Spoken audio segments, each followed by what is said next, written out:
आचार्य बाळशास्त्री जांभेकरांचा जो जन्म आहे हा 6 जानेवारी 1812 रोजी रत्नागिरी जिल्ह्यातील राजापूर तालुक्यातील पोंभुर्ले येथे झाला.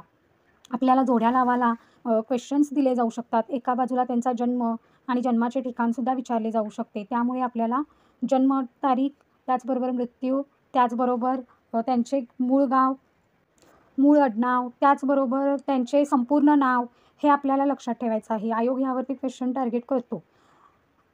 त्याचबरोबर आपल्याला जोड्या लावामध्ये क्वेश्चन्स दिले जाऊ शकतात. एका बाजूला समाजसुधारकांची नावे दिली जाऊ शकतात. त्यापुढे त्यांच्या जन्मतारखांच्या जोड्या, त्याचबरोबर त्यांच्या गावामध्ये झालेला जन्म, त्यांचे मूळ नाव, त्यांचे मूळ आडनाव, अशा प्रकारे जोड्यालासुद्धा क्वेश्चन येऊ शकतो. त्यामुळे आपल्याला हे सर्व माहिती ठेवणं किंवा लक्षात ठेवणं खूप गरजेचं आहे. आता आपण आचार्य बाळशास्त्री जांभेकरांची पुढची माहिती पाहूया. आचार्य बाळशास्त्री जांभेकरांना कुशाग्र बुद्धिमत्तेची देणगी मिळालेली होती. त्यांनी संस्कृत, इंग्रजी, गुजराती, बंगाली, पारसी या भाषेंवरती त्यांनी प्रभुत्व मिळवले होते. म्हणजे त्यांनी या सर्व भाषा शिकल्या होत्या, आत्मसात केल्या होत्या. शिक्षण पूर्ण झाल्यानंतर ते बॉम्बे नेटिव्ह एज्युकेशन सोसायटीमध्ये डेप्युटी सेक्रेटरी या महत्त्वाच्या पदावरती रुजू झाले होते. सरकारच्या वतीने अक्कलकोटच्या युवराजांचे ते शिक्षक झाले. नंतर ते एल्फिस्टन कॉलेजमध्ये असिस्टंट प्रोफेसर झाले. त्यांच्या विद्वत्तेचा तो यथोचित सन्मान होता. पुढे त्यांना शिक्षकांच्या अध्यापन वर्गाचे संचालक म्हणून काम केले. मुंबई इलाख्यातील प्राथमिक शाळा तपासणीसाठी निरीक्षक म्हणून सरकारने त्यांची नियुक्ती केली. वेगवेगळ्या पदावर कार्य करत असतानाच इतिहास संशोधन, शिलालेख वाचन, ताम्रपटाचा शोध यामध्येही त्यांनी ज्ञान संपादन केले आहे.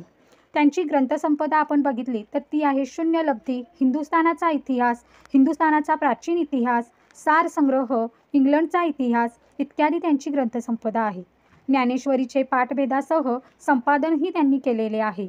ग्रंथसंपदेवरती आपल्याला क्वेश्चन्स विचारले जाऊ शकतात. शून्यलब्धी हा ग्रंथ कोणाचा आहे किंवा वरती आचार्य बाळशास्त्री जांभेकरांचं नाव दिलं जाऊ शकेल आणि यांच्या खालीलपैकी कोणकोणत्या ग्रंथसंपदा आहेत असा क्वेश्चन टार्गेट केला जाऊ शकतात. त्यामुळे आपल्याला ग्रंथसंपदा हे लक्षात ठेवलं पाहिजे.